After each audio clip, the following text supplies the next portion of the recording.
So you think being a medieval bounty hunter was all sword fights and glory? Nah, try filth, fear, and a paycheck that could get you killed. Welcome to a world where hunting criminals meant chasing plague rats, dodging angry mobs, and maybe, just maybe, getting stabbed by your own client. Today, we're diving into the brutal, disgusting, and downright cursed life of the bounty hunter in the Dark Ages. Strap in. Time traveler. This job sucked more than a leech on a fever blister. You wake up in a ditch beside the road to Canterbury, and the first thing that hits you isn't the throbbing pain in your skull. It's the smell. Death has a particular odor. In the year 1347, and it's clinging to your leather jerkin like a second skin. You're a bounty hunter, and the man you've been tracking for 3 weeks just tried to cave in your head with a blacksmith's hammer. He's gone now, vanished into the pre-dawn mist. But the copper taste of blood in your mouth reminds you why this profession will likely kill you before you reach 30. Your name is Edmund the Tracker, though most people just call you the Crow, because you're always circling death. You've been hunting fugitives across England for 7 years now. Ever since the famine of 1340 left, your family's farm barren and your father hanging from the old oak tree behind your cottage.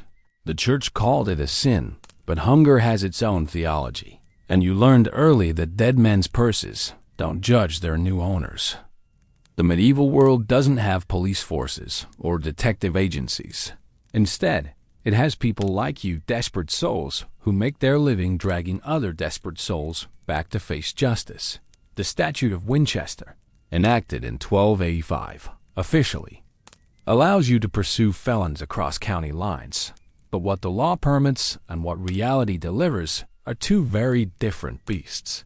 You're essentially a legal kidnapper with a horse and a rusted sword, operating in a world where the line between hunter and hunted shifts like morning fog.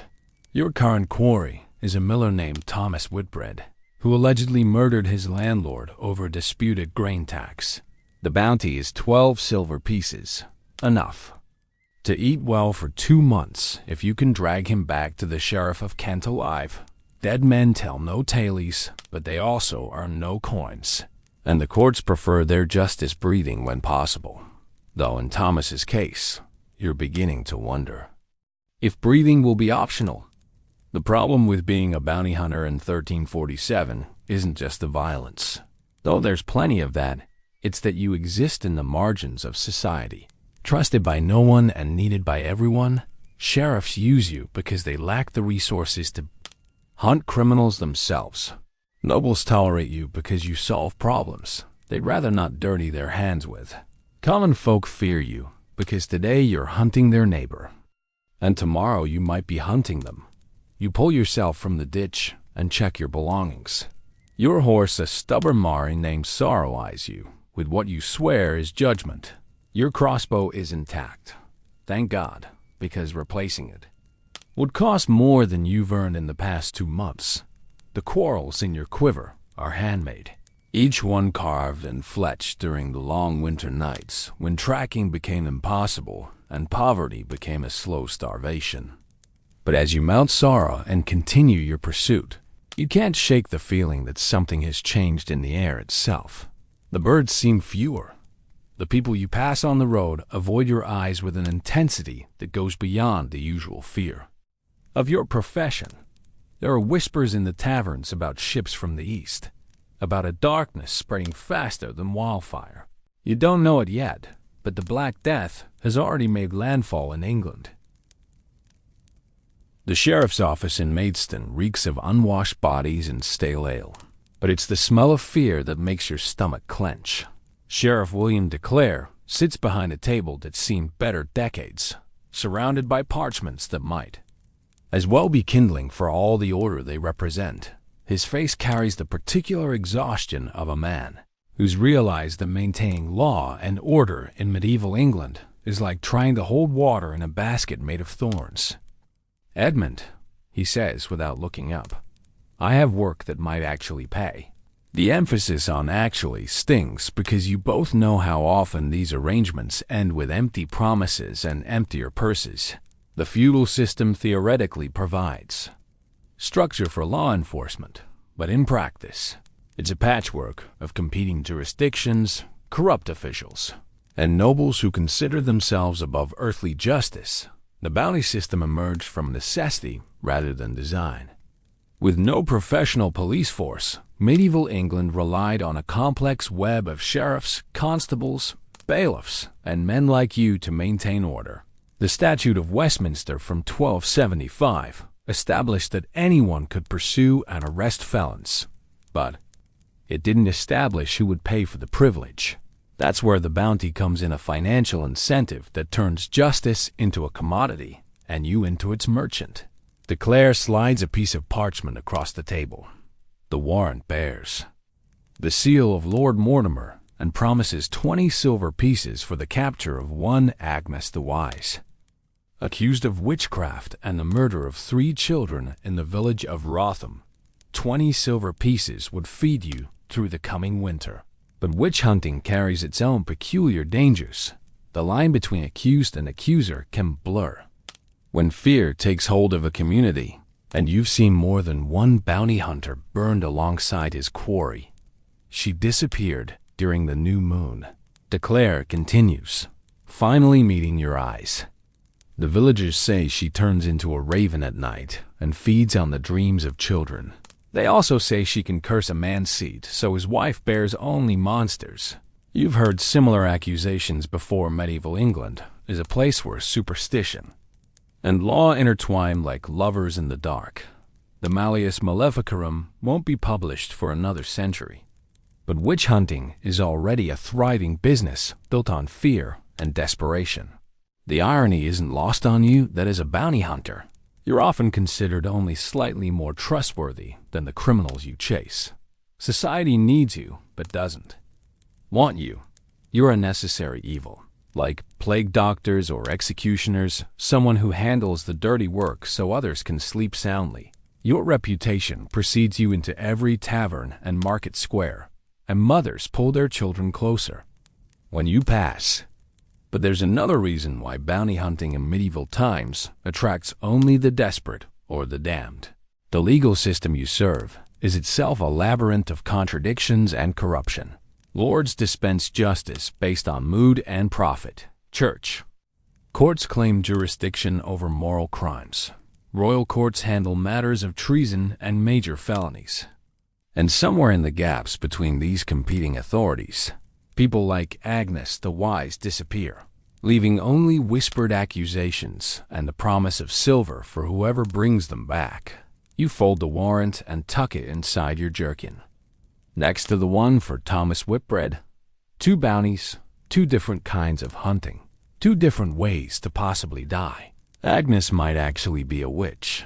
You've seen enough strange things in your years as a tracker to keep an open mind about the supernatural. Or she might just be a village healer who threatened the wrong person's interests. As you leave the sheriff's office, you notice more people than usual wearing amulets and making the sign of the cross. The air itself seems heavier, though you can't yet identify why. What you don't realize is that fear has become contagious in ways that have nothing to do with witchcraft. You find the first body 3 miles outside Wrotham, and it's not Agnes the Wise. It's a child, maybe 8 years old, lying beside a stream with black swellings, the size of hen's eggs, bulging from his neck. His skin has turned the color of old copper, and flies circle him in lazy spirals. You've seen death before. It's part of your profession, but this is different. This is death that announces itself with fanfare and stays to feast. The villagers call it God's wrath. But you've heard merchants from London using a different name. The Great Mortality. Ships arriving from Calais and other continental ports have been bringing more than goods and news. They've been bringing something that kills faster than war and spreads quicker than fire. The Black Death, though you don't know that name yet, has already begun its harvest across Europe, and England's turn has come. What makes this plague particularly cruel for someone in your profession is how it transforms the very nature of pursuit. You're a tracker, trained to follow human behavior and predict where desperate people might hide. The pestilence doesn't follow human logic.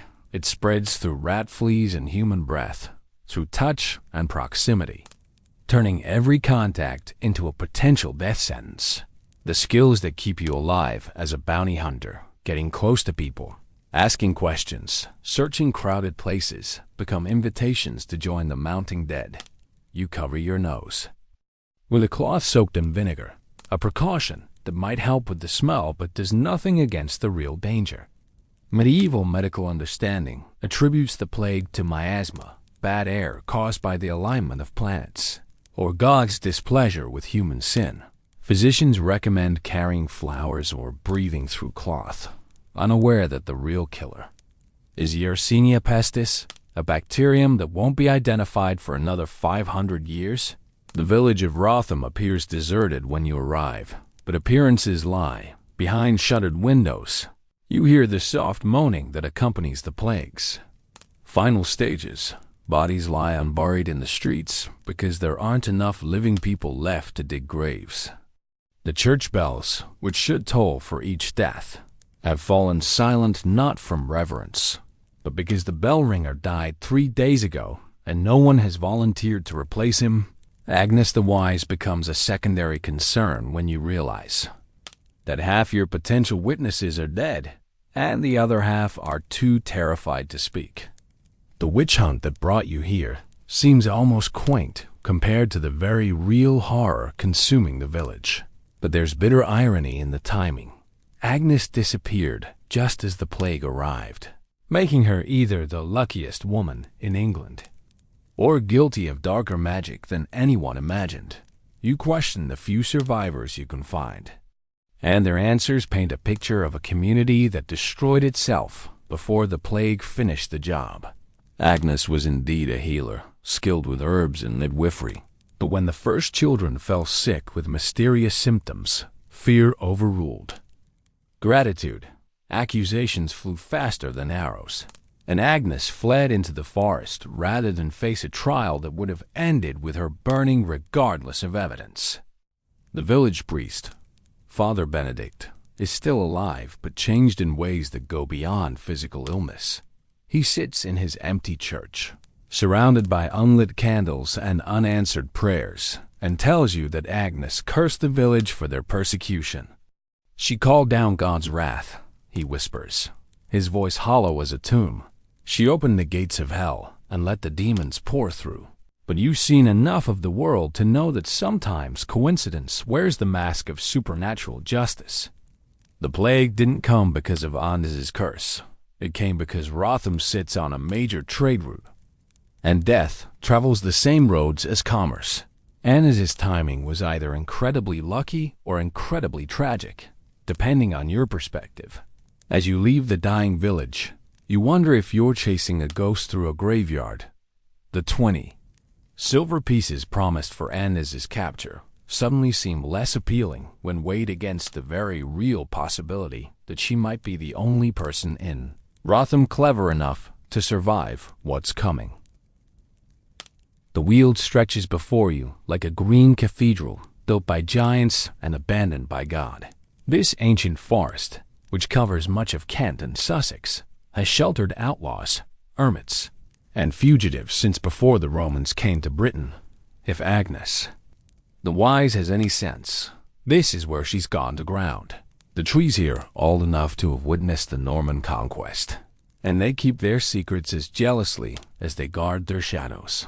You've been tracking for 2 days, following signs that might be Agnes or might be wishful thinking given form.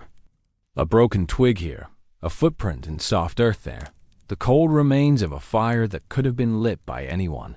But there's something else in the forest, a sense of being watched by eyes that aren't entirely human. The local folk whisper about wolfheads and wodenfolk, but you know the real danger comes from desperate people who've chosen the uncertainty of wilderness over the certainty of justice. Medieval forests aren't the romantic woodland retreats of later imagination. They're working landscapes, carefully managed resources that belong to the crown or powerful nobles. The forest law, established by Norman kings, makes hunting deer, or even gathering firewood without permission, a serious crime. Poaching can cost you your eyes or your life, depending on the mood of the forest courts. For someone like Agnes, fleeing into the wild means choosing between the possibility of starvation and the certainty of execution. Your horse picks her. Weigh carefully along what might charitably be called a path. Sorrow has good instincts for danger, and right now her ears are pricked forward like arrow points. You've learned to trust her judgment over the years, because horses can smell fear and sickness in ways that humans can't. When she stops suddenly and refuses to move forward, you don't argue. You dismount and approach on foot, crossbow loaded and ready.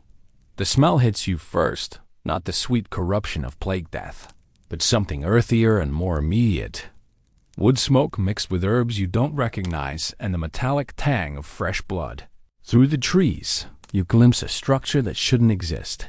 A house built entirely in the canopy, supported by living branches and hidden by leaves. It's the kind of dwelling that could exist for years without discovery, invisible from ground level and accessible only to those who know its secrets, below the treehouse, hanging from a branch. Like some grotesque fruit, is the body of a man. You recognize him even in death. Thomas Whitbread, the miller you've been hunting for weeks. His neck bears the distinctive rope burns of hanging, but also something else. Those same black swellings you saw in the child outside Rotham. The plague found him before you did, but someone or something finished what the disease started. A voice calls down from above, and you look up to see a woman's face framed by leaves. Agnes the Wise appears older than you expected. Her hair gone completely white despite what you guessed to be her 40-odd years. Her eyes hold the particular knowledge that comes from watching too many people die and being blamed for deaths you couldn't prevent. She's not afraid of you, which is unusual enough to make you reconsider your approach. You're the crow, she says, using the name that follows you like a shadow. I've been expecting you, though I wondered if you'd be smart enough to survive long enough to find me. Her voice carries an accent you can't place, suggesting origins far from Kent. There's no madness in her tone, no wild ranting about curses or supernatural powers. She sounds tired, which makes her somehow more dangerous than if she'd been raving. Thomas there came looking for herbs to cure his family. She continues, nodding toward the hanging corpse. Too late for herbs, though. The pestilence had already marked him. I gave him a different kind of mercy. The implications of her words settle over you like frost. Agnes didn't just flee from justice. She's been dispensing her own version of it, serving as judge, jury, and executioner for those who seek her out. But there's something in her manner that suggests she's not finished with her explanations, and you realize that finding Agnes might have been the easy part. Understanding what she's become and deciding what to do about it might prove considerably more challenging. Agnes descends from her aerial sanctuary with the fluid grace of someone who's spent months navigating between branches. Up close, you can see that her white hair isn't entirely natural. Streaks of her original brown still show through, suggesting that recent events have aged her faster than time alone could manage. Her clothes are practical rather than mystical. A wool dress reinforced with leather, sturdy boots, and a belt lined with pouches containing what you assume are herbs and healing supplies. 20 silver pieces, she says without preamble, having obviously seen the warrant somehow. That's what they're offering for the witch who cursed their village. Quite a sum for someone who spent 15 years helping their children into the world and their elders out of it. There's no bitterness in her voice, just the weary acceptance of someone who's learned that gratitude has a shorter lifespan than memory. She leads you to a clearing where evidence of her forest life becomes apparent. Drying herbs hang from lines strung between trees. Clay pots and wooden bowls are arranged with surgical precision around a fire pit that's been carefully constructed to minimize smoke. This isn't the chaotic hovel of a mad witch. It's the organized workshop of someone who's transplanted a lifetime of medical knowledge into the wilderness. I was trained at the Hospital of St. Bartholomew in London. Agnes explains, noticing your examination of her setup. Before I married a miller in Wrotham and discovered that healing becomes witchcraft when people need someone to blame for their suffering. Medieval medicine walks a thin line between science and superstition, and women practitioners face additional scrutiny that their male counterparts avoid. A monk brewing healing potions is a learned physician. A woman doing the same work is a potential witch. The irony becomes clear as Agnes describes the accusations against her. The children who died, the ones she allegedly murdered with witchcraft, were actually her patients brought to her when conventional remedies failed. She'd been treating them for what she recognized as symptoms of the great mortality, using techniques learned from physicians who'd witnessed similar outbreaks in continental cities. But when the children died despite her efforts, grief transformed into rage, and rage needed a target. The plague doesn't care about your intentions, Agnes continues, stirring a pot that smells of mint and something less pleasant. It kills the faithful and the faithless, the young and the old, the guilty and the innocent. People can't accept that kind of randomness. They need to believe that death makes sense, that it follows rules they can understand and maybe manipulate. So they create witches. Thomas Whitbread's body sways gently in the breeze above you, a gruesome reminder of the mercy Agnes mentioned. She explains that he arrived 3 days ago, already in the final stages of plague infection, but still hoping for a cure. When she told him that no earthly medicine could help him, he begged her for a different kind of assistance. The rope around his neck represents compassion rather than murder, though you doubt any court would see the distinction. I've hanged 7 men and women in the past month, Agnes admits with the clinical detachment of someone discussing crop yields. All of them came seeking healing and left with peace instead. The plague is teaching us new definitions of mercy, Crow. Sometimes the kindest thing you can do for someone is help them die quickly. But there's something else in her forest sanctuary that troubles you more than the casual discussion of assisted suicide. Agnes has been keeping records detailed notes about the plague's progression, symptoms and mortality rates. Her observations are methodical and scientific, suggesting knowledge that goes beyond traditional healing. She's not just a village healer hiding in the woods. She's conducting research that could prove valuable to physicians and authorities if they were willing to listen. The question becomes whether 20 silver pieces are worth dragging a potential medical innovator back to face charges of witchcraft. But as you consider your options, Agnes raises a possibility that hadn't occurred to you. What if she's not the real target of your hunt? What if someone with deeper knowledge of her work wants her silenced before she can share what she's learned? About the plague? The forest suddenly feels less like a refuge and more like a trap, with you and Agnes as the bait. Agnes shows you her records by the light of a carefully shielded lantern, and what you see challenges everything you thought you knew about village healers. Her handwriting is precise, her observations detailed, and her conclusions disturbing in ways that have nothing to do with witchcraft. She's been documenting the plague's progression through Kent with the systematic approach of a natural philosopher, noting patterns that suggest this outbreak is different from previous epidemics. The bubonic form comes first, she explains, pointing to sketches that show the characteristic swellings with anatomical accuracy. But there's another variety, something that attacks the lungs and spreads through breath rather than flea bites. The second type kills faster, usually within 2 days, and it's spreading through the villages like wildfire through dry grain. Her documentation includes something unprecedented: attempted treatments and their results. While most medieval healers rely on traditional remedies passed down through generations, Agnes has been experimenting with new approaches based on direct observation. She's tried bloodletting, herbal compounds, prayer, and even isolation techniques.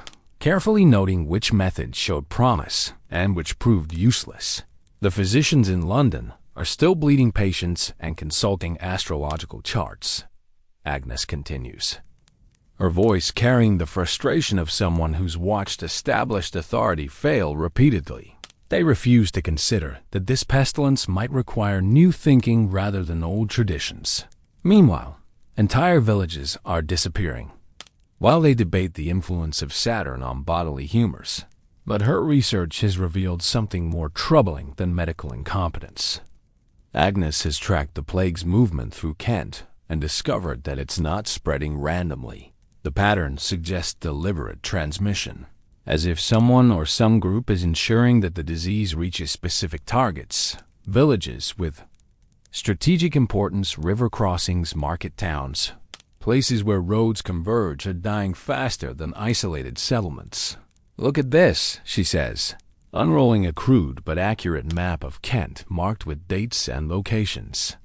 Gravesend, Rochester, Canterbury, Maidstone, all major trade centers, all infected within days of each other despite being separated by distances that should have slowed natural transmission. Either this plague can fly like a bird, or someone is helping it along.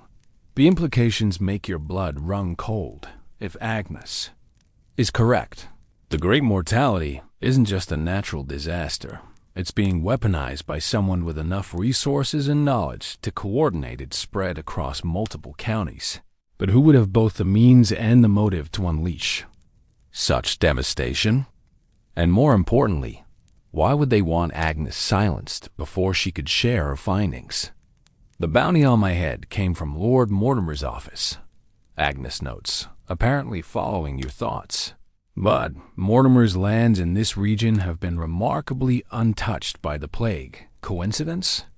Or does he know something about controlling its spread that he's not sharing with his fellow nobles?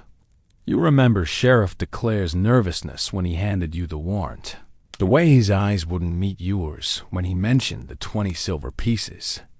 20 silver is an unusually high bounty for a village witch, even one accused of murdering children. But it's exactly the right amount to ensure that a hungry bounty hunter would ask few questions and pursue the target aggressively. Agnes seals her records in a leather pouch treated with wax to protect against moisture. I've been preparing copies, she explains.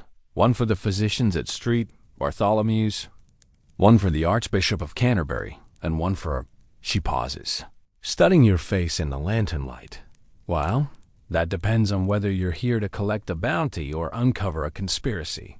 The choice crystallizes before you with uncomfortable clarity.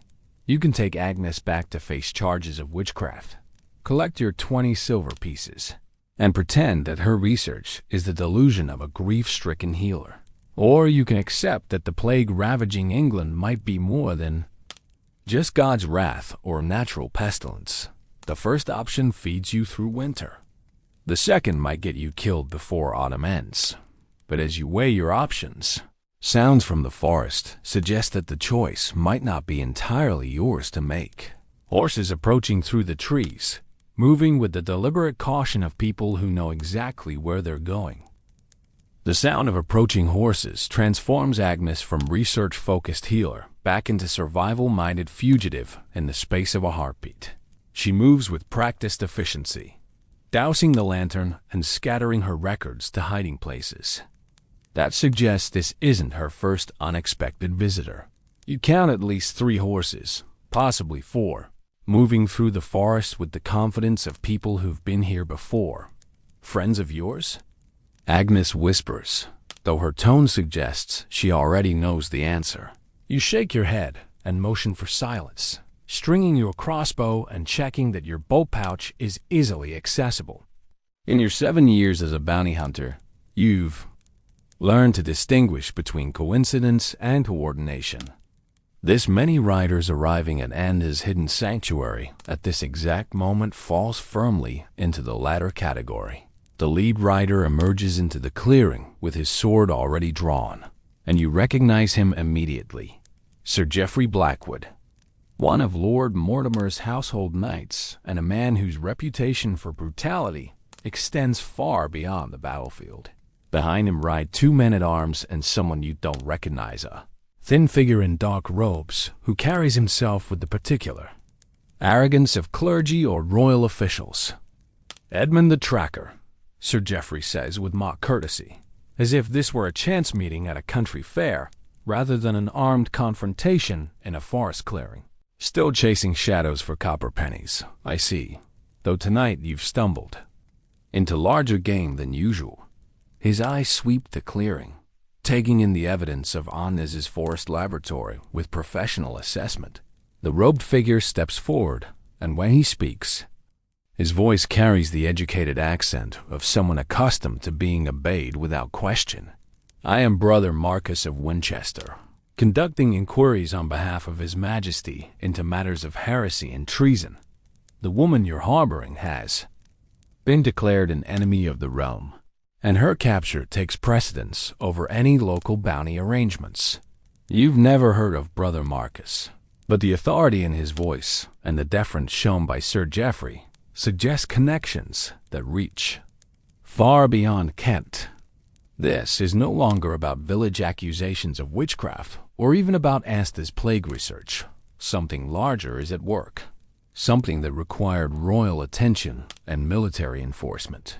"The records," Brother Marcus continues, his eyes fixed on Agnes with the intensity of a hawk watching a mouse.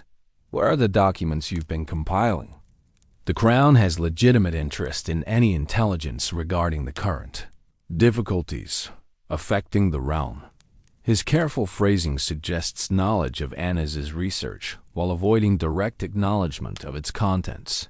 Agnes meets his gaze without flinching, and you realize that she's been expecting this confrontation. "Burned," she says simply, "when I realized that knowledge could be more dangerous than ignorance. I chose ignorance." But her eyes flick briefly toward one of the trees where you suspect her records remain hidden. A gesture so subtle you almost miss it. Brother Marcus doesn't miss it. He signals to one of the men-at-arms, who dismounts and begins searching the area with systematic thoroughness. "Lady Agnes," he says, using a title that surprises you, "your noble birth provides certain protections, but treason transcends even aristocratic privilege. Surrender the documents, and your death will be quick and dignified." The revelation that Agnes comes from noble stock explains much about her medical training and her ability to survive in the wilderness. It also explains why her capture requires royal attention rather than local justice. Noble blood carries privileges and responsibilities that extend beyond local jurisdiction, and accusations of treason against aristocrats require careful handling to avoid broader political complications. But the most disturbing aspect of Brother Marcus's words is his casual assumption that Agnes will die regardless of cooperation. This isn't an arrest. It's an execution disguised as legal process. Whatever Agnes has discovered about the plague spread, someone with significant power wants that knowledge buried along with its discoverer. You're faced with a choice that goes beyond simple bounty hunting. Standing aside and letting Brother Marcus handle Agnes might be the smart move for your continued survival. But it also means becoming complicit in what appears to be the murder of someone whose only crime was treating plague victims and documenting her observations too accurately. As the search intensifies and weapons remain drawn, you realize that neutrality might not be an option. Sometimes the hunter becomes the hunted, and sometimes choosing sides chooses itself. The confrontation explodes into violence with the sudden brutality that characterizes medieval combat.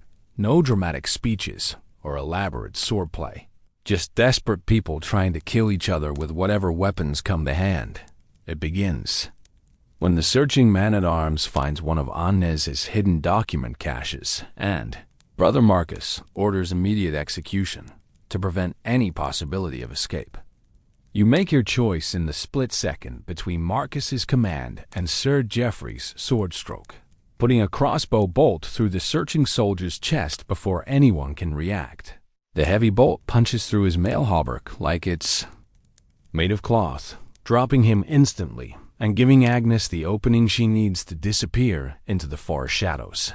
Sir Geoffrey's reaction is faster than you expected. His sword whistles through the air where your head was a moment before.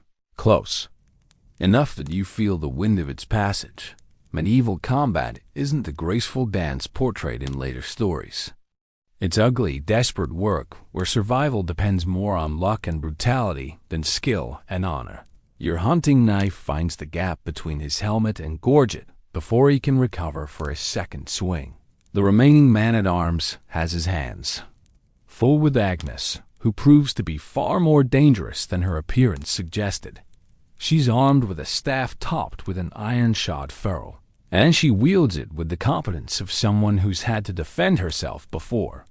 The staff work keeps her opponent at bay while she maneuvers toward her tree sanctuary, but you can see she's tiring faster than he is. Brother Marcus, meanwhile, has produced a crossbow of his own, an expensive hunting piece that speaks to wealth and preparation rather than improvised violence.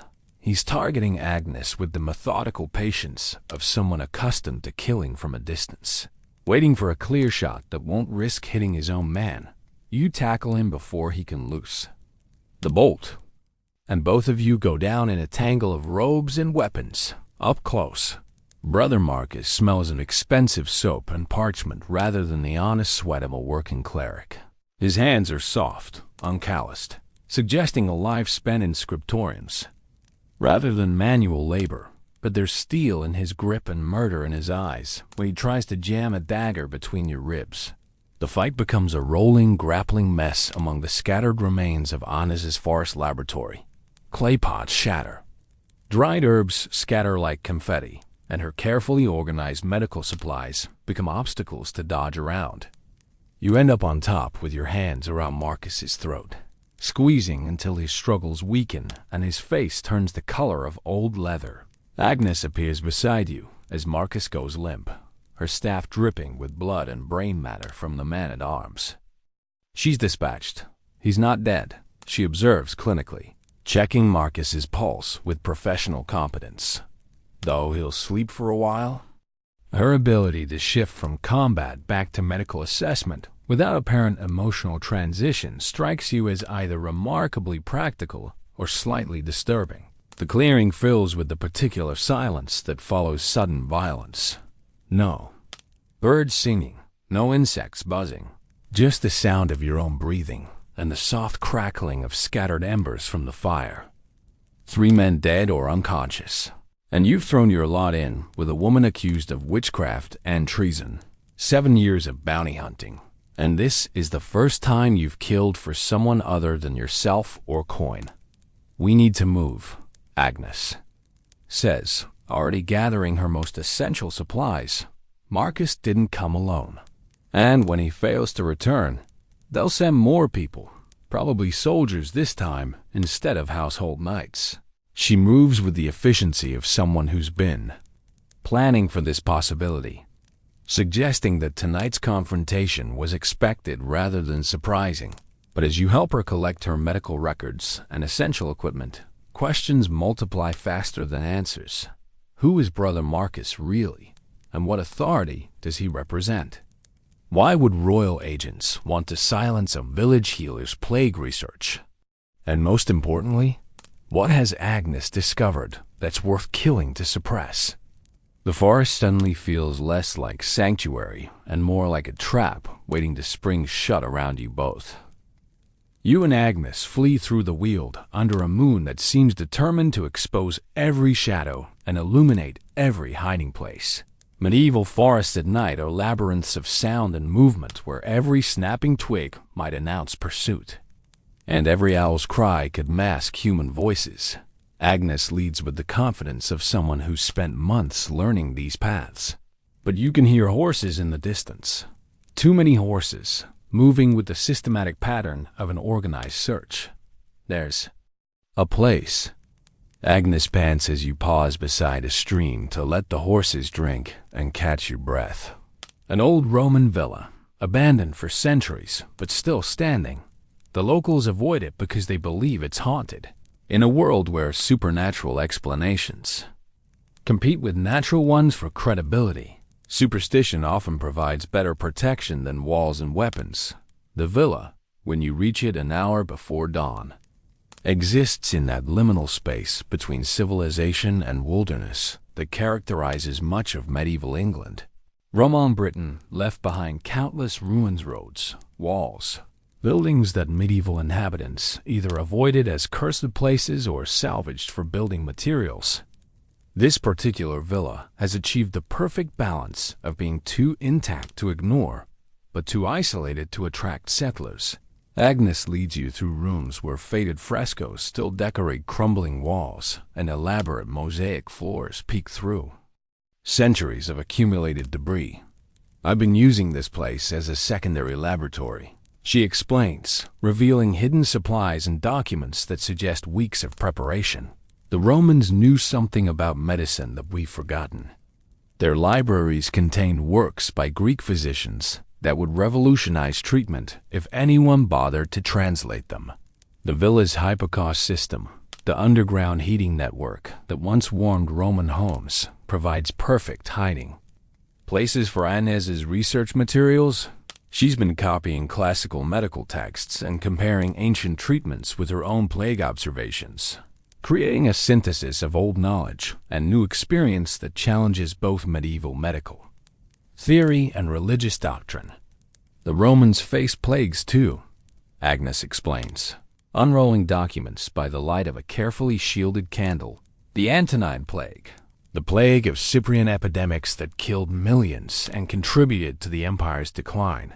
But they also developed systematic approaches to treatment and prevention that we've abandoned in favor of prayer and bloodletting.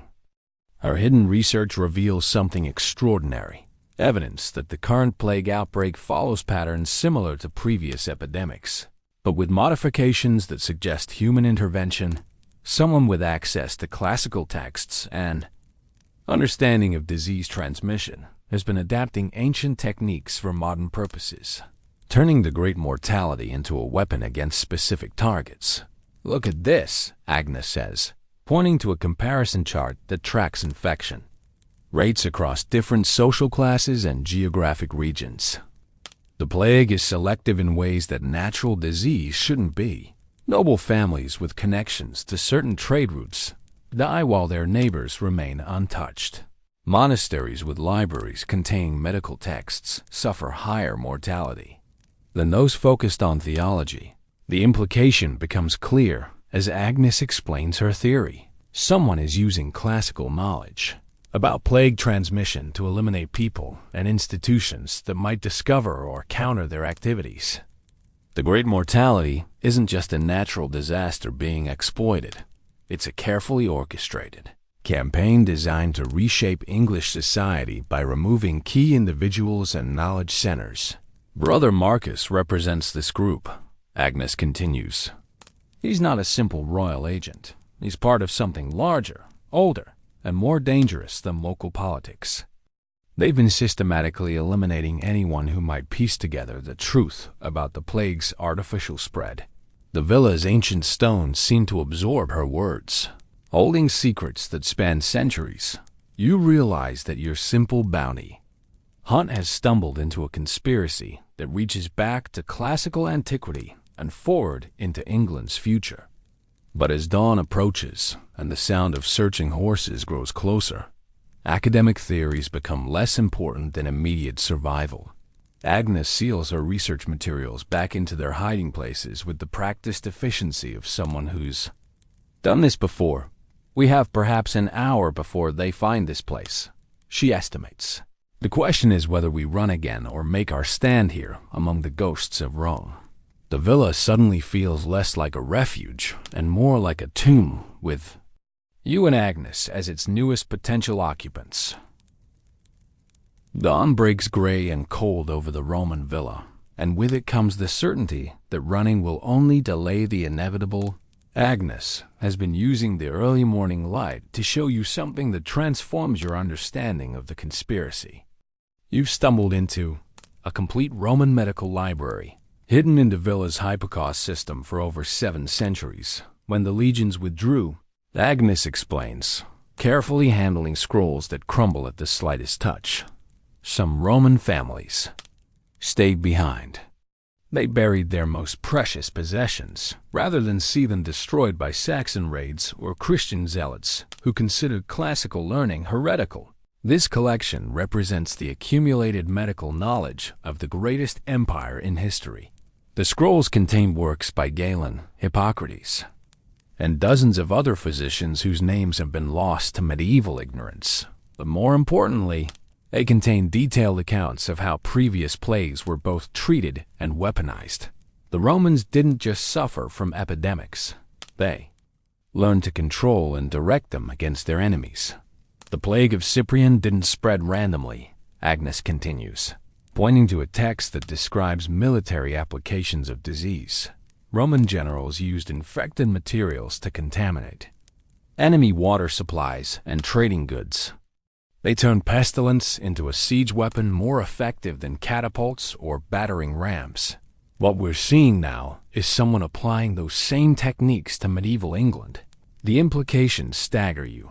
If Agnes is correct, the Great Mortality represents not divine punishment or natural disaster, but the revival of classical biological warfare adapted for 14th century conditions.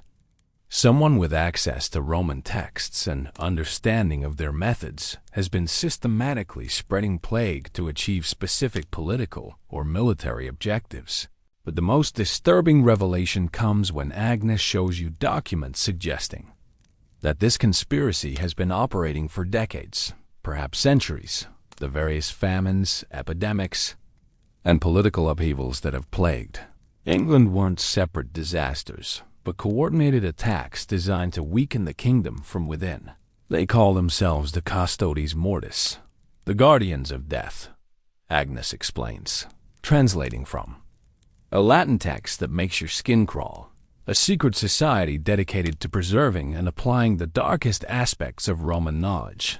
They believe that England has grown weak through Christian mercy and democratic ideals, and that only through systematic culling can the realm be restored to classical strength. The sound of approaching horses interrupts her explanation, but this time the hoofbeats carry a different rhythm, not the urgent pursuit of hunters, but the measured advance of people who know their quarry is cornered. Through the villa's broken windows, you see riders surrounding the building with military precision, cutting off every possible escape route. Brother Marcus appears at the main entrance, supported by 2 fresh men-at-arms, but clearly still suffering from his encounter with you the night before. His face bears bruises that speak to your hands around his throat, but his eyes burn with the fanatic intensity of someone whose cause transcends personal pain. "Lady Agnes," he calls, his voice echoing through the ancient stone corridors. "You've led us to something far more valuable than your research. This Roman collection will serve our purposes admirably once you're no longer able to misinterpret its contents." His knowledge of the hidden library confirms Agnes's worst fears about the conspiracy's reach and resources. The villa becomes a trap with you and Agnes as the bait, but it's also a fortress filled with 7 centuries of accumulated knowledge. Roman engineering designed these buildings to withstand siege, and the intervening years have added layers of concealment that even systematic searchers might miss. The question becomes whether ancient defenses can protect modern fugitives long enough for that knowledge to reach people who might use it constructively rather than destructively. Agnes presses a leather satchel into your hands, copies of the most crucial documents, prepared for exactly this contingency. "If we don't survive this," she whispers, "make sure these reach the physicians at St. Bartholomew's. Let them know that medicine can be both cure and weapon, and that someone is using their ignorance against them." The weight of the satchel feels heavier than its actual mass, loaded with responsibility that extends far beyond personal survival. You've gone from hunting a village witch for 20 silver pieces to carrying knowledge that could reshape medieval understanding of disease and warfare. But first you have to live long enough to deliver it. The Roman villa transforms from refuge into fortress as Brother Marcus's men established their siege positions with military efficiency. You count at least 8 attackers now, suggesting that reinforcements arrived during your conversation with Agnes. Medieval siege warfare follows predictable patterns: surround, starve. But this villa's ancient defenses offer advantages that its Roman architects never intended. The hypocaust system connects to natural caves, Agnes explains as she leads you through passages that have been dark for centuries. Roman engineers were clever about drainage and ventilation. What served as heating ducts can serve as escape routes if we're willing to crawl through spaces designed for hot air, rather than human bodies. The irony isn't lost on you that classical engineering might save you from people using classical knowledge for murder. Brother Marcus's voice echoes through the villa as his men begin their systematic search. Lady Agnes, your noble birth requires that we offer terms before resorting to unpleasant necessities. Surrender yourself and your research, and your death will be quick and dignified. Continue this futile resistance, and will be forced to employ methods that dishonor both your station and our calling. The threat carries weight because medieval justice recognizes distinctions between noble and common blood. Anne's aristocratic status means she should face formal trial rather than summary execution. But treason charges can override even noble privilege. Brother Marcus is offering her a clean death in exchange for cooperation, an offer that becomes less generous the longer she delays accepting it. The Custodes Mortis have been operating for 3 centuries. Agnes whispers as you navigate the hypocaust tunnels.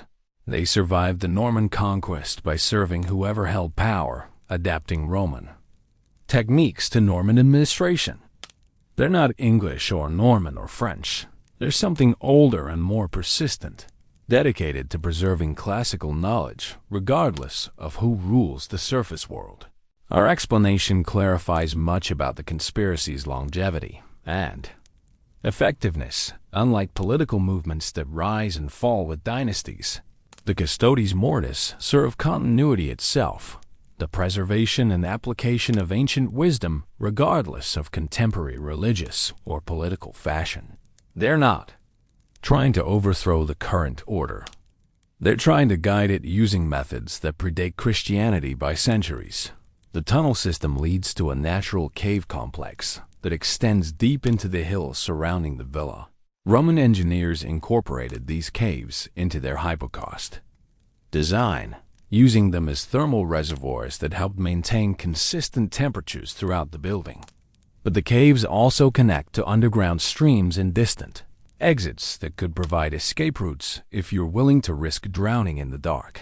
There's something else, Agnes says as you pause at an underground pool that reflects your candle. Flame like a black mirror. The plague research, the Roman texts, the systematic elimination of potential threats. It's all preparation for something larger. The Custodes Mortis aren't just trying to control England's current epidemic. They're preparing for a new kind of war where disease becomes the primary weapon and medical knowledge becomes the ultimate power. Above you, the sounds of systematic destruction echo through stone corridors as Brother Marcus's men tear apart the villa, searching for hidden documents. They're not just hunting fugitives. They're eliminating evidence of a conspiracy that spans centuries and threatens to reshape medieval warfare. Your simple bounty hunt has uncovered something that could change the nature of conflict itself. But the most disturbing realization comes as Agnes describes the Custodes Mortis' long-term plans. They're not content with using the great mortality to eliminate current threats. They're cultivating new strains of disease, breeding more virulent plagues that could be released whenever political circumstances require population reduction or social restructuring. They see themselves as gardeners, Agnes explains, a voice hollow in the cave's acoustic emptiness, pruning humanity to promote healthier growth, eliminating weakness to strengthen the whole. It's Roman thinking applied to medieval reality, efficient, logical, and absolutely terrifying in its implications. The candle flame flickers as underground air currents shift, reminding you that these tunnels connect to the surface world in ways that could either save your lives or deliver you directly into the hands of your pursuers. The choice between certain death above and possible death below crystallizes with uncomfortable clarity. The underground stream runs cold and fast through passages carved by water and enlarged by Roman engineering, carrying you and Agnes deeper into the earth than either of you intended to venture. The current is strong enough to make swimming impossible, and shallow enough to make drowning a constant possibility, forcing you to half walk, half stumble through water that reaches your chest in the deepest sections. Agnes clutches her medical satchel above her head with one hand while using the other to steady herself against the tunnel walls. The leather bag contains her most crucial research, the plague documentation, the Roman medical texts, and the evidence of the Custodes Mortis conspiracy. Losing it to the underground river would mean that 3 deaths and a night of running achieve nothing more than your own temporary survival. The Romans used these waterways for more than drainage. Agnes gasps between careful steps over submerged rocks. They're part of a communication network that connects major settlements across Kent. Messages, supplies, even people could travel underground between London and the Channel ports without detection by surface authorities. The tunnel system explains much about how the Custodes Mortis have operated for centuries without discovery. Medieval England's surface world is carefully watched and controlled, but few people know or care about the underground infrastructure left by Roman engineers. A conspiracy that controls these hidden routes could move people and materials across the kingdom without leaving traces that conventional investigation might uncover. Your progress through the tunnels is marked by artifacts that speak to centuries of secret use. Iron rings set into walls for securing boats or ropes, carved symbols that might be waymarkers or territorial claims, niches containing oil lamps, and supplies that suggest regular maintenance by people who understand the system's purpose and value. We're not the first fugitives to use these routes, Agnes observes, pointing to scratches in the stone that might be names or dates. The Custodes Mortis probably assume we've drowned by now, which gives us advantages they don't expect, but it also means we're traveling blind through passages that might lead anywhere or nowhere useful. The stream eventually opens into a larger chamber where multiple waterways converge around what appears to be a Roman shrine dedicated to water spirits or underground gods.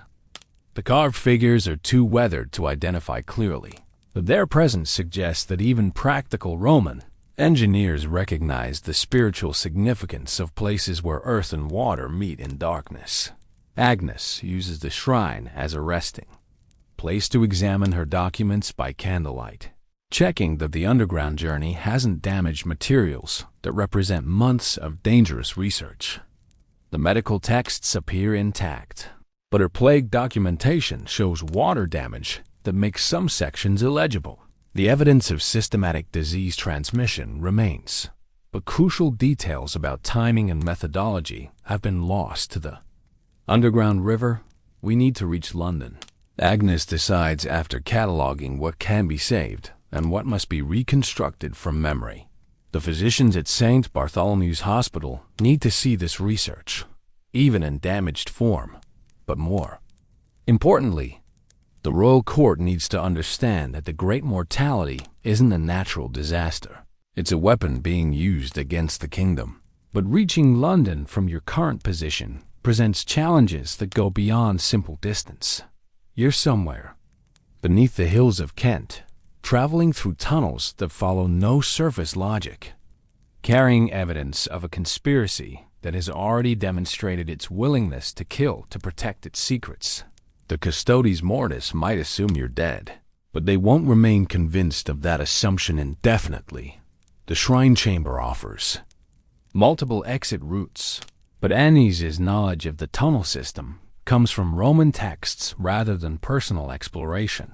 Choosing the wrong passage could lead to dead ends, collapsed sections, or worse, tunnels that emerge directly into the hands of people hunting you. As you study the carved symbols that might or might not indicate direction and destination, The sound of distant voices echoes through the waterways. Someone else is using the underground system, moving with purpose and confidence that suggests familiarity rather than desperate exploration.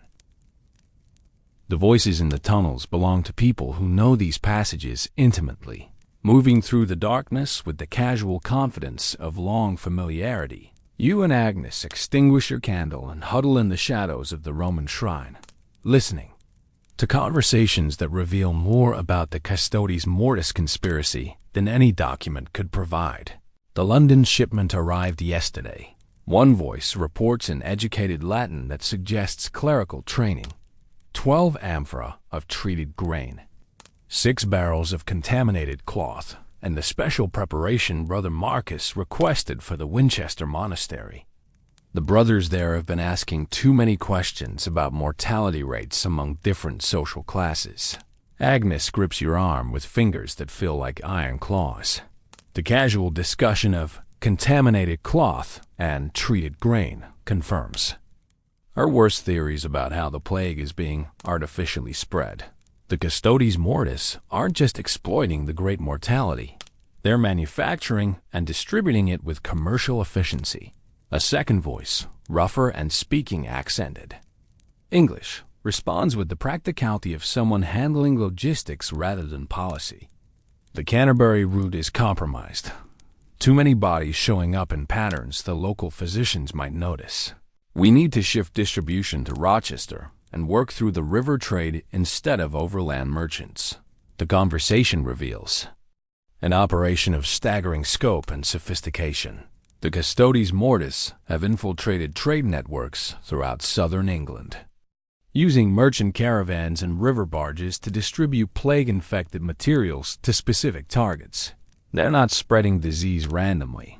They're delivering it with the precision of a military supply operation. What about the woman? The first voice asks. Brother Marcus's last message indicated she'd uncovered Roman texts that could expose our methods. Has she been eliminated? The question hangs in the darkness, like a sword waiting to fall, confirming that your survival remains uncertain despite the underground escape. Marcus believes she drowned in the cave system. The second voice replies, but he's organizing surface patrols to search downstream exit points. If she survived, she surfaced eventually and will be waiting. The casual discussion of your potential death carries the professional detachment of people who kill for practical rather than emotional reasons. Agnes signals for absolute silence as the voices grow closer, accompanied by the sound of oars. Cutting through water, the Custodes Mortis are using boats to navigate the tunnel system, explaining their speed and confidence in the underground passages. They've turned Roman engineering into a medieval highway for their conspiracy's activities. Through gaps in the shrine's carved stonework, you glimpse lantern light reflecting off water as a boat passes the chamber entrance. The occupants are invisible in the darkness, but their conversation continues with the casual tone of people discussing routine business rather than mass murder. The next phase begins when the royal court moves to Westminster for the winter session. The educated voice explains, we've prepared special materials for the kitchen staff and laundry servants.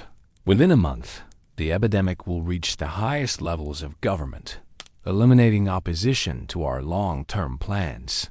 The scope of the conspiracy becomes clear as they discuss targeting the royal court itself. The Custodes Mortis aren't content with eliminating individual threats like Agnes. They're planning to use the plague against England's government structure, removing anyone who might oppose their influence or discover their activities. The Scots War provides excellent cover, the second voice adds. Military casualties mask plague deaths, and battlefield conditions explain disease outbreaks that might otherwise seem suspicious. We can eliminate entire noble families while making their deaths appear to be consequences of patriotic service. Agnes's research suddenly seems less important than immediate warning. If the Custodes Mortis succeed in infecting the royal court and using the Scottish War as cover for systematic assassination, England's political structure could collapse within months.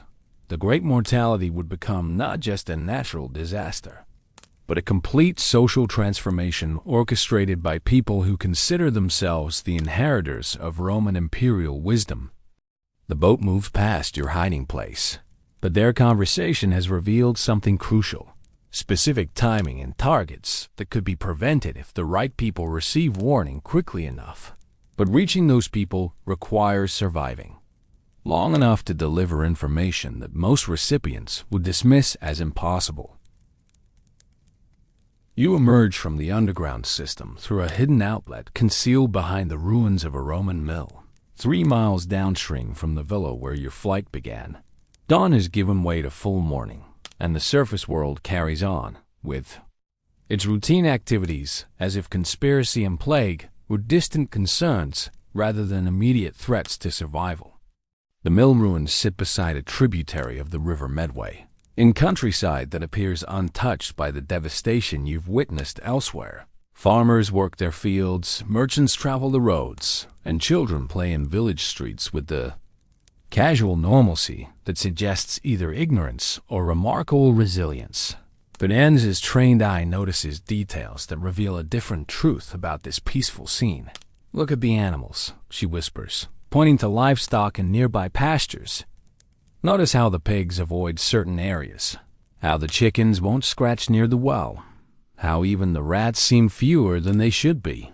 Her months of plague research have taught her to read environmental signs that indicate contamination invisible to casual observation.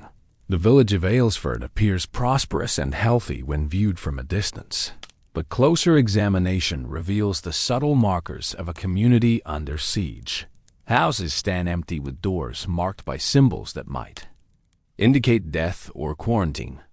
Gardens show signs of recent abandonment. The local church displays none of the activity that should characterize a functioning parish during plague times. They're testing, Agnes realizes as she studies the pattern of occupied and abandoned buildings. This isn't a natural outbreak. It's a controlled experiment. The Custodes Mortis are using Aylesford to refine their methods, determining optimal dosages and distribution patterns for future operations. The implication transforms the peaceful village into something far more sinister: a laboratory where human subjects are unknowingly participating in research that will make future plague attacks more efficient. The residents who remain healthy aren't lucky survivors. They're control subjects being preserved to measure the effectiveness of various contamination methods against their neighbors. You and Agnes approach the village cautiously, using agricultural buildings and hedgerows as cover while observing the inhabitants' daily routines.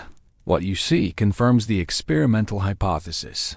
People following specific patterns of behavior remain healthy, while those deviating from those patterns sicken and die with predictable regularity. The baker receives grain from specific suppliers, Agnes notes, tracking the movement of goods through the village economy. The blacksmith uses charcoal from designated forests. Even the priest conducts services using particular vestments and ritual objects. Someone has identified every vector for disease transmission and is controlling exposure with scientific precision. The village priest, Father William, provides the most disturbing example of controlled contamination. He conducts funeral services for plague victims using ceremonial items that should guarantee his own infection. Yet he remains healthy while parishioners who attend those services sicken within days. Either God protects him through miraculous intervention, or someone provides him with protection that his congregation lacks. Agnes suggests a direct approach that makes your bounty hunter instincts scream warnings. Confronting Father William with evidence of the conspiracy and demanding explanations, it's the kind of direct action that typically results in immediate violence or long-term consequences. But your underground journey has left few alternatives for gathering the information needed to stop the Custodes Mortis. He's either a willing participant or an unknowing tool, Agnes argues as you debate the risks. If he's complicit, he might be frightened into cooperation. If he's innocent, he deserves to know that his survival depends on contaminated sacraments. rather than divine protection. The village church sits at Aylesford's center, surrounded by the graves of recent plague victims and the homes of people who don't yet know they're participating in a lethal experiment. Approaching it means abandoning the concealment that has kept you alive thus far, but it also represents the fastest route to information that could save lives beyond your own. Father William is conducting morning prayers when you enter the church, his voice echoing through stone walls that have heard similar words for over 2 centuries. But there's something in his manner, a tension that suggests knowledge of secrets, heavier than those typically carried by village clergy, that confirms Anne's suspicions about his role in the conspiracy. As he concludes the service and turns to acknowledge your presence, you realize that your simple bounty hunt has led to a moment where medieval faith confronts classical ruthlessness in ways that could reshape both. Father William's face pales when he recognizes Agnes, confirming that her reputation has spread beyond the immediate area of her supposed crimes. But there's something else in his expression, relief mixed with terror, as if her arrival represents both salvation and damnation in equal measure. His hands shake as he dismisses the few parishioners attending morning prayers, ensuring privacy for a conversation that could prove fatal for all involved. "Lady Agnes," he whispers once the church empties, "I prayed you were dead, not from malice, but from mercy. Death seemed preferable to the knowledge you carry." His words confirm that the conspiracy reaches into every level of medieval society, corrupting even those dedicated to spiritual rather than worldly concerns. Agnes approaches the altar with the directness that has characterized all her actions since you met her. "How long have you been serving them, Father? How long have you been blessing poison and calling it sacrament?" Her accusation hangs in the air like incense, heavy with implications that transform the sacred space into a courtroom. Father William's confession emerges in fragments, interrupted by tears and requests for forgiveness that encompass sins beyond normal priestly absolution. He's been a member of the Custodes Mortis for 15 years, recruited while studying at Oxford by professors who promised access to classical texts that the church considered heretical. What began as academic curiosity evolved into active participation in mass murder disguised as divine providence. "They showed me Augustine's lost writings on divine justice," he explains, his voice hollow as a tomb. "Texts that prove God sometimes works through human agents to purify his creation. The plagues of Egypt weren't miraculous interventions. They were carefully orchestrated campaigns using knowledge that Moses learned from Egyptian priests." The Custodes Mortis sees itself as continuing that tradition. The theological justification reveals how the conspiracy maintains loyalty among educated recruits. By framing mass murder as divine service, the Custodes Mortis transforms its members from criminals into crusaders, serving God through methods that Christ explicitly rejected. It's a perversion of faith that corrupts both classical learning and Christian teaching in service of power. Father William describes his role in the Aylesford experiment with clinical detachment that makes his participation even more disturbing. He's been administering contaminated sacraments to specific parishioners, while protecting others through blessed items treated with antidotes derived from Roman medical texts. The congregation trusts him to mediate between earth and heaven, unaware that he's delivering earthly death disguised as heavenly mercy. The communion wine contains measured doses of plague material.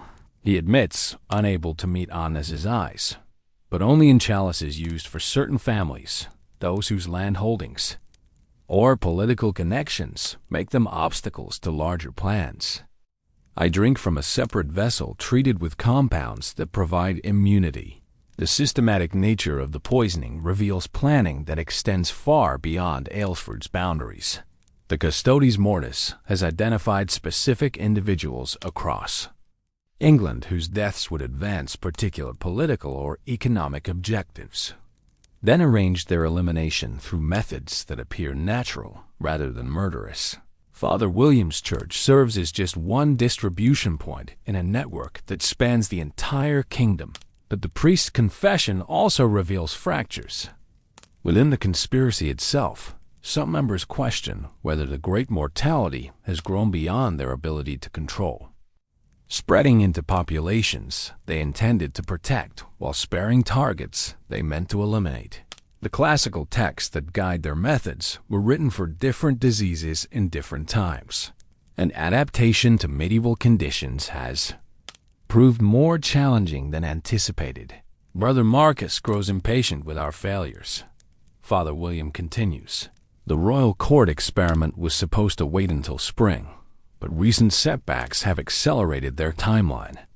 They're preparing to move against Westminster within days rather than months, using methods that risk exposing the entire operation.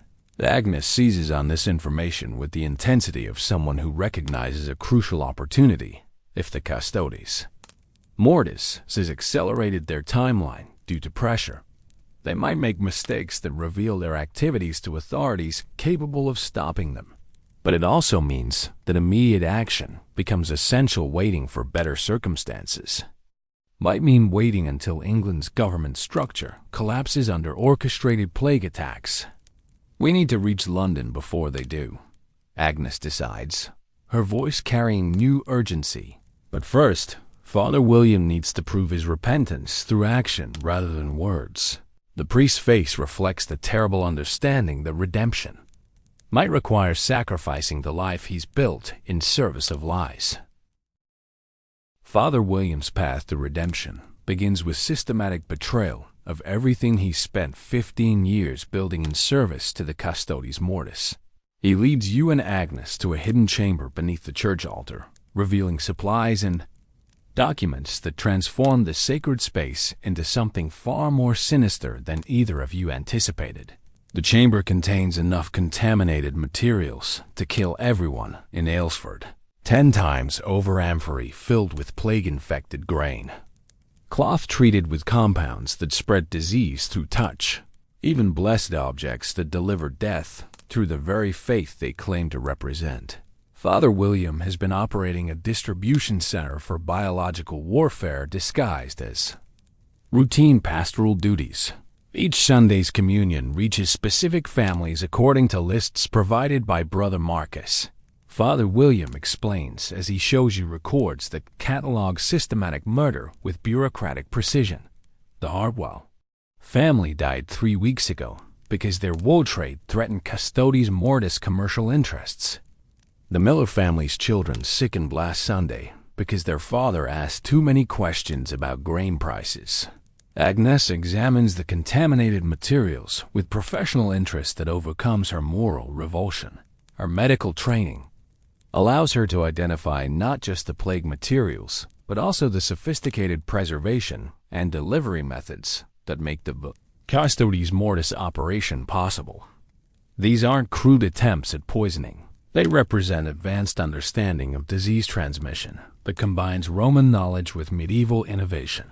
The antidotes are equally sophisticated, she observes, studying compounds that Father William used to protect himself and selected parishioners. Someone with access to classical texts and modern resources has been developing both weapons and defenses, creating a medical arsenal that could reshape warfare completely. Father William's records reveal the true scope of the conspiracy's operations. Across southern England, churches, monasteries, and hospitals throughout the region have been infiltrated by custodes mortis agents who use their positions to distribute contaminated materials while protecting chosen individuals. The great mortality isn't spreading naturally. It's being guided with the precision of a military campaign. But the most disturbing revelation comes when Agnes discovers correspondence describing the Westminster Gambit, the accelerated plan to eliminate England's royal court through contaminated supplies delivered to the palace kitchens and laundries. The letters detail specific timing, methods, and expected casualties with the clinical detachment of military planning documents. They intend to kill everyone, Agnes realizes as she reads descriptions of contaminated materials designed to eliminate not just political threats, but entire bloodlines. The royal family, the noble houses, the administrative structure, anyone with the authority or knowledge to oppose their influence. They're planning to decapitate England's government and install their own people in positions of power. Father William's confession becomes more detailed as he describes his role in recruiting other clerical members and maintaining communication networks between conspiracy cells. The Custodes Mortis operates like a monastic order dedicated to death rather than life, with formal hierarchies, initiation rituals, and sworn oaths that bind members beyond normal loyalty. Betraying them means death, Father William warns as he helps you and Agnes copy crucial documents. But allowing them to continue means the destruction of everything I once believed sacred. They've corrupted faith itself, turning God's mercy into an instrument of mass murder. The priest's cooperation provides something invaluable. Detailed maps showing Custodes Mortis safe houses, supply routes, and operational centers throughout Kent and London. With Father William's guidance, you could potentially intercept the Westminster Gambit before it reaches the royal court. But it also means abandoning any hope of anonymity and committing yourselves to a conflict that could easily prove fatal. There's a monastery outside London St. Edmundsbury, where Brother Marcus maintains his primary laboratory. Father William explains as he marks locations on the maps. If you could reach the abbot with evidence of what's happening, he might have enough influence to warn the court and mobilize opposition to the conspiracy. But reaching St. Edmundsbury requires traveling through territory where the Custodes Mortis maintains active operations, carrying evidence that would guarantee immediate execution if discovered. It's the kind of desperate gamble that appeals only to people who've run out of safer alternatives. As Father William completes his documentation of the conspiracy's operations, church bells throughout the village begin tolling in patterns that suggest alarm rather than routine religious observance. Through the church windows, you can see riders approaching Aylesford with the systematic organization that characterizes military operations rather than casual travel. The Custodes Mortis has found you again, but this time you have all eyes and information that might transform the nature of the confrontation. The riders surrounding Aylesford aren't the disorganized pursuit force you've faced before. They represent a coordinated military operation designed to eliminate all evidence of the Custodes Mortis conspiracy, including the village itself and everyone in it. Brother Marcus leads them personally, his face bearing the cold determination of someone prepared to commit massacre in service of secrecy. Father William moves with surprising efficiency for someone who spent years conducting quiet murder disguised as pastoral care. He activates hidden mechanisms that seal the church's underground chamber, protecting the documentary evidence while creating defensive positions that could withstand brief siege. The sacred space transforms into a fortress with holy ground serving as battleground. They won't attack the church directly, Father William explains as you and Agnes prepare for confrontation. The Custodes Mortis maintains at least the appearance of religious orthodoxy, and desecrating consecrated ground would raise questions they can't afford to answer. But they'll try to flush us out through threats against the remaining villages. Through the church windows, you watch Brother Marcus's men systematically round up Aylesford's residents' men, women and children who have no knowledge of the conspiracy that has used their community as an experimental laboratory. The message becomes clear: surrender yourselves and the evidence, or watch innocent people die for sins they didn't commit and crimes they can't comprehend. Agnes responds to the threat with the same clinical detachment she's shown throughout your association, but you notice tension in her voice that suggests the weight of responsibility is finally affecting her legendary composure. 37 people, she counts, watching the villagers being herded into the market square. 37 lives balanced against information that could save thousands. The ethical calculus of the situation defies easy resolution. Surrendering means certain death for you, Agnes, and Father William, while also ensuring that the Westminster Gambit proceeds without interference. But resistance could result in the massacre of an entire village whose only crime was living in the wrong place when conspiracy required secrecy.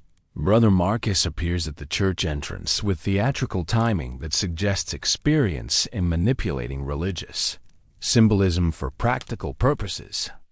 He's flanked by armed men, but makes no immediate move to enter consecrated ground, confirming Father William's assessment of the conspiracy's limitations. Father William, Brother Marcus calls, his voice carrying the authority of someone accustomed to absolute obedience. You violated every oath you swore to our cause, betrayed every trust we placed in your hands. But redemption remains possible if you surrender the heretics you're sheltering and return to your proper duties. Father William's response carries the weight of 15 years accumulated guilt transformed into purpose. I've been serving heretics, he shouts back. Men who corrupt God's word to justify mass murder, who turn Christ's mercy into an instrument of death. My proper duty is to God, not to your perverted vision of classical wisdom. The theological confrontation reveals fractures within the conspiracy that go beyond immediate tactical concerns. The Custodes Mortis has maintained loyalty by convincing members that they serve divine purpose through classical methods, but Father William's defection suggests that this justification has limits when confronted with the reality of mass murder. Brother Marcus responds by ordering his men to begin executing villagers one by one until the church surrenders its occupants.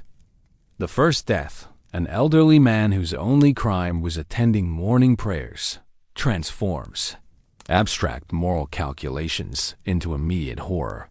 Blood flows in Aylesford's market square, while church bells toll funeral dirges for the living. Agnes makes the decision that you've been dreading since the confrontation began. She steps toward the church entrance, preparing to surrender herself to stop the massacre, carrying the documentary evidence that represents months of dangerous research. Her sacrifice would save the villagers, but doom the kingdom to continued conspiracy and orchestrated plague. You stop her with a crossbow bolt that punches through Brother Marcus's chest before anyone can react, dropping him instantly and creating the chaos needed for desperate action rather than noble surrender. Medieval combat explodes through Aylesford's market square as Father William's hidden allies, apparently not all the village clergy remain loyal to the conspiracy, emerge from concealment with weapons and determination. The battle for truth begins with blood and ends with revelations that transform everything you thought you understood about the great mortality and the forces behind it. Brother Marcus dies with Anna's name on his lips, and a secret that transforms your understanding of the entire conspiracy. As his blood soaks into Aylesford's consecrated ground, he whispers words that make Anne's face go white with recognition. Tell Lady Catherine, her daughter served the cause well. The revelation that Agnes isn't just a village healer, but the daughter of Lady Catherine, whoever that might be, adds layers of complexity to a situation already too complicated for simple resolution. Anna's noble birth, medical training, and access to Roman texts suddenly make sense as pieces of a larger pattern that extends beyond the Custodes Mortis conspiracy into England's aristocratic power structure. My mother founded the Custodes Mortis. Agnes admits as you and Father William secure the village against remaining threats. She believed that England needed guidance from people who understood classical wisdom rather than Christian sentiment. I was raised to continue her work, trained in medicine and warfare, prepared to serve the cause with scientific dedication rather than emotional weakness. The personal dimension transforms the conspiracy from abstract evil into family tragedy, revealing that Anne's flight into the forest wasn't just escape from false accusations, but rebellion against a lifetime of conditioning. Her research into plague transmission wasn't academic curiosity. It was investigation into methods her own family helped develop and deploy against England's population. Father William's network of clerical allies proves more extensive than you expected. At least a dozen priests and monks who've spent years documenting the Custodes Mortis conspiracy while pretending to serve it. They emerge from hiding places throughout Aylesford with evidence that fills crucial gaps in Agnes's research, creating a complete picture of how the Great Mortality has been weaponized against England. We've been gathering proof for 3 years, explains Brother Thomas, a Benedictine monk whose scarred hands suggest experience with violence as well as prayer. Waiting for someone with enough credibility and courage to carry our accusations to authorities who might act on them.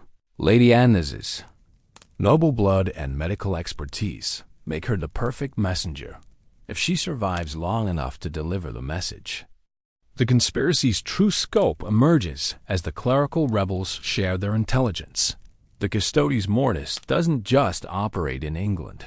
It has cells throughout Europe, coordinating plague outbreaks to serve political objectives that transcend national boundaries. The Great Mortality spreading across the continent isn't a natural disaster, but a coordinated campaign designed to reshape European civilization according to classical Roman models. They call it the Renovatio Imperii, the renewal of empire. Brother Thomas continues, showing documents that detail plans spanning decades. They believe that Christian mercy has weakened Europe beyond redemption, that only systematic culling can restore the strength necessary for classical greatness. Every outbreak, every famine, every war has been orchestrated to advance their vision of renewed Roman dominance. Agnes studies the documents with growing horror as she recognizes her mother's handwriting among the planning materials. Lady Catherine didn't just found the English branch of the conspiracy, she helped design the entire European campaign, using her noble connections and classical education to create a network capable of coordinating biological warfare across multiple kingdoms. The Westminster Gambit is just the beginning. Agnes realizes as she reads detailed timelines showing coordinated attacks planned for France, the Holy Roman Empire, and the Papal States. They intend to eliminate every major European government within the next year, then install their own people as regents for the survivors. It's not just mass murder, it's continental conquest disguised as divine providence. The village of Aylesford becomes an impromptu headquarters for organizing resistance to the conspiracy, with Father William's Church serving as a document center and communication hub. But time works against you. The Westminster Gambit remains on schedule, and every hour of delay increases the likelihood that England's royal court will fall victim to contaminated supplies already moving toward London. We need to divide our efforts.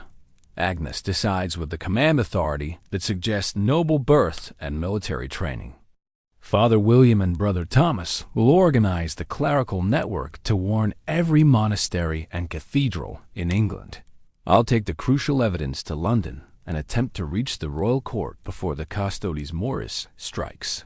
But your role in this expanding resistance remains unclear until Agnes proposes something that makes your bounty hunter instincts scream warnings, accompanying her to London as both bodyguard and witness, carrying evidence that could reshape medieval understanding of warfare while risking immediate execution if discovered by the wrong authorities.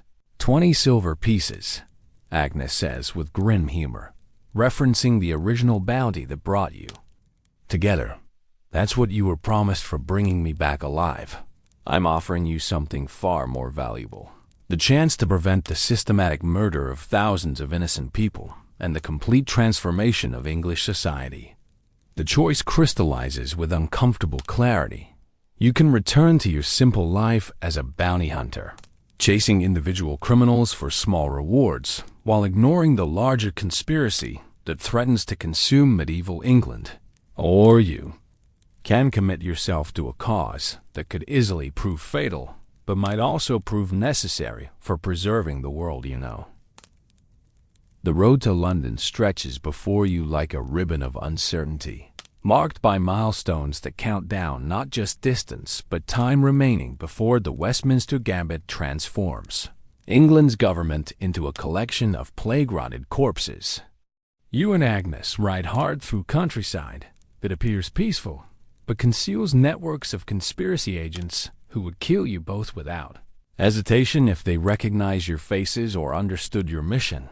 Agnes has transformed during the journey from village healer into something resembling the classical warrior scholar she was raised to become. Her medical training combines with noble education and family knowledge of the Custodes Mortis to create strategic insights that guide your approach to what might prove to be the most important conversation in English history. The royal court follows patterns established by Eleanor of Aquitaine 2 centuries ago. Agnes explains as you rest your horses beside a stream that might be contaminated by upstream Custodes Mortis operations. Kitchen staff, laundry servants, even musicians and entertainers follow strict hierarchies that make infiltration difficult but not impossible. The conspiracy will focus on supply chains rather than direct assault. Her analysis reveals planning that extends beyond simple assassination into systematic destruction of governmental infrastructure. The Custodes Mortis isn't content with killing individual royals. They intend to eliminate the entire administrative structure that maintains English law and order, creating chaos that they can reshape according to classical Roman models. My mother's correspondence described the post-plague government as a republic of the worthy. Agnes continues, her voice carrying the bitterness of someone who's learned to hate her own upbringing. Educated nobles guided by classical wisdom rather than Christian mercy, ruling efficiently without the complications of democratic consultation or religious conscience. It's Marcus Aurelius's vision adapted for medieval reality. The philosophical foundations of the conspiracy reveal why it has attracted educated supporters across Europe. The Custodes Mortis offers intellectual justification for power, combining classical learning with practical ruthlessness in ways that appeal to people who consider themselves superior to common humanity. It's not just criminal organization. It's a philosophical movement with genocidal implications. London appears in the distance as a sprawl of smoke and stone that represents both civilization and corruption in equal measure. The city contains the royal court that must be warned, but it also harbors Custodes Mortis agents who will recognize you both on sight. Every street could conceal enemies. Every face could belong to someone dedicated to your elimination. St. Bartholomew's Hospital first. Agnes decides as you approach the city walls. The physicians there have known me since childhood, and they'll understand the medical implications of the conspiracy better than courtiers or royal guards. If we can convince them to examine the evidence, they might carry our warnings to the court with credibility we lack. But approaching Street Bartholomew's requires crossing London through districts where the great mortality has already established itself through natural transmission rather than conspiracy guidance. The streets reveal scenes that make Agnes's research grimmer than abstract documentation bodies stacked like cordwood. Entire neighborhoods abandoned to rats and ravens. Survivors who move like ghosts through a city that's dying faster than it can bury its dead. The natural outbreak is masking their artificial campaign. Agnes realizes as she observes mortality patterns that combine random pestilence with targeted assassination. They're using the genuine plague as cover for systematic elimination of specific individuals, making murder appear to be misfortune rather than malice.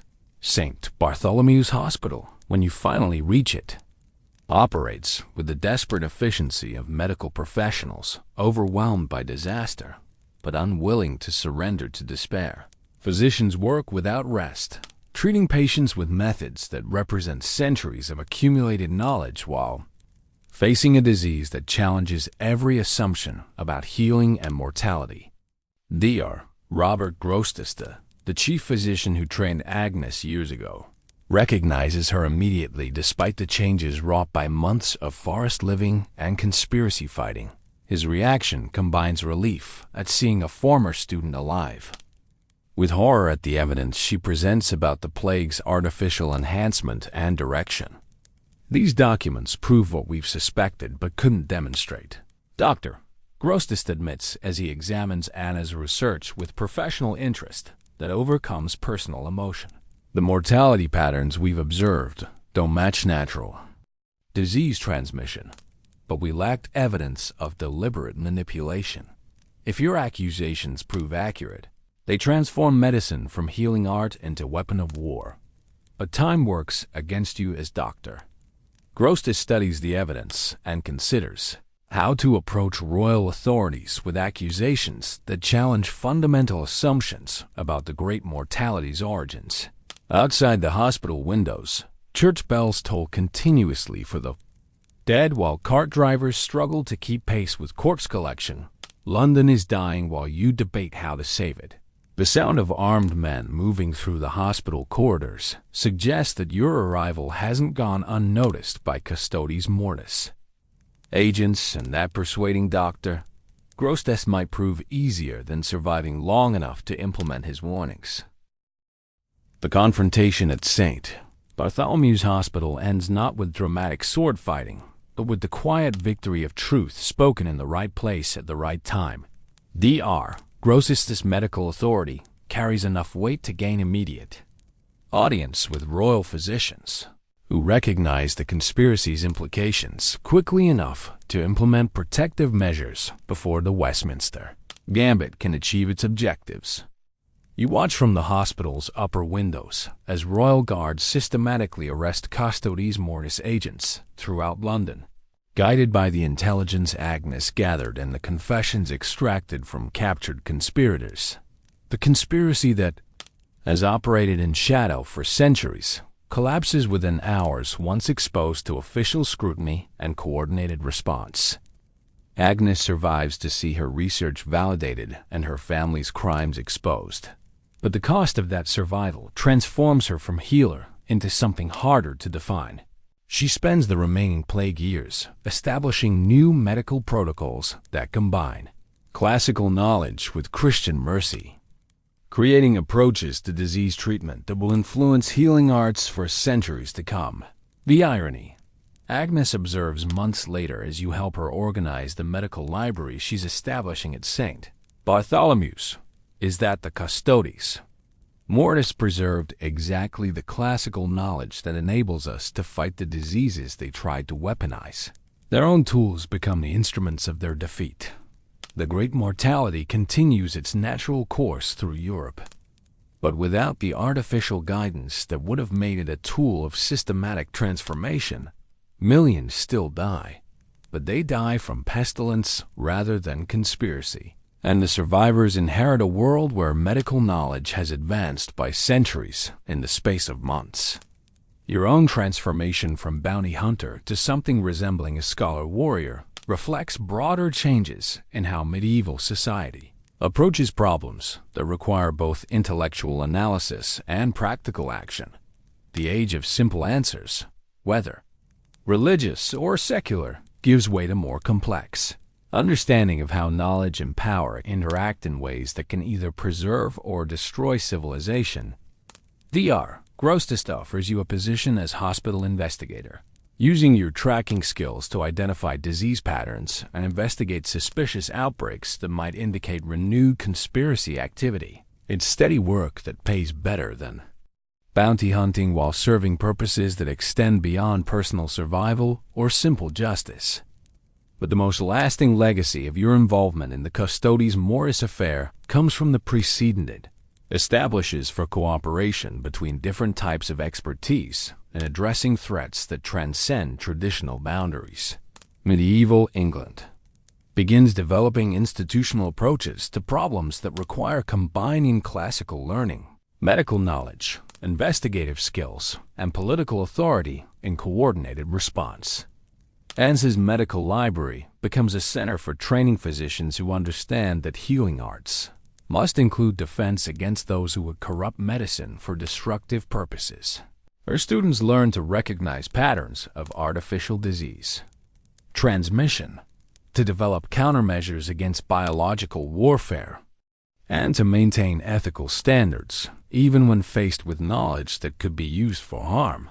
The surviving records of the Custodes Mortis, carefully preserved despite their disturbing contents, provide insight into how classical knowledge can be corrupted by people who mistake intellectual sophistication for moral authority.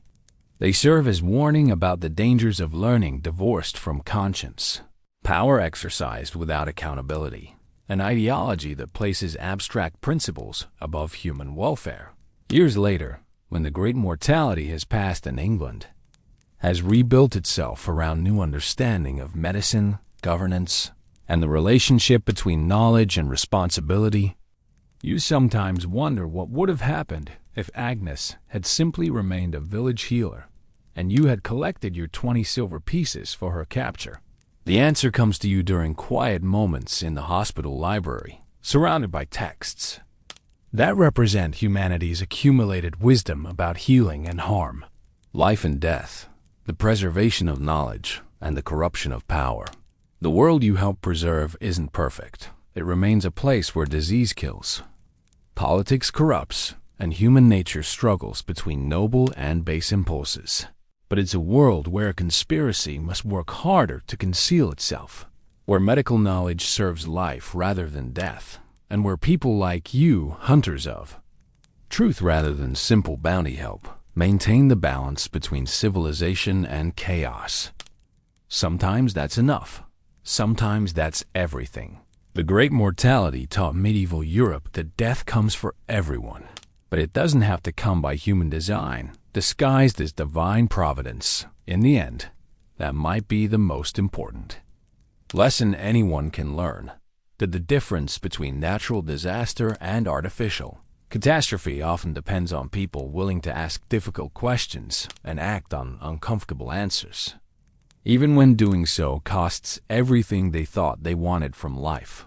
And as his research continues, your investigations proceed, and the world moves forward carrying scars that reminded how close it came to a different kind of ending, one where knowledge served power rather than truth, where healing became killing, and where the shadows won.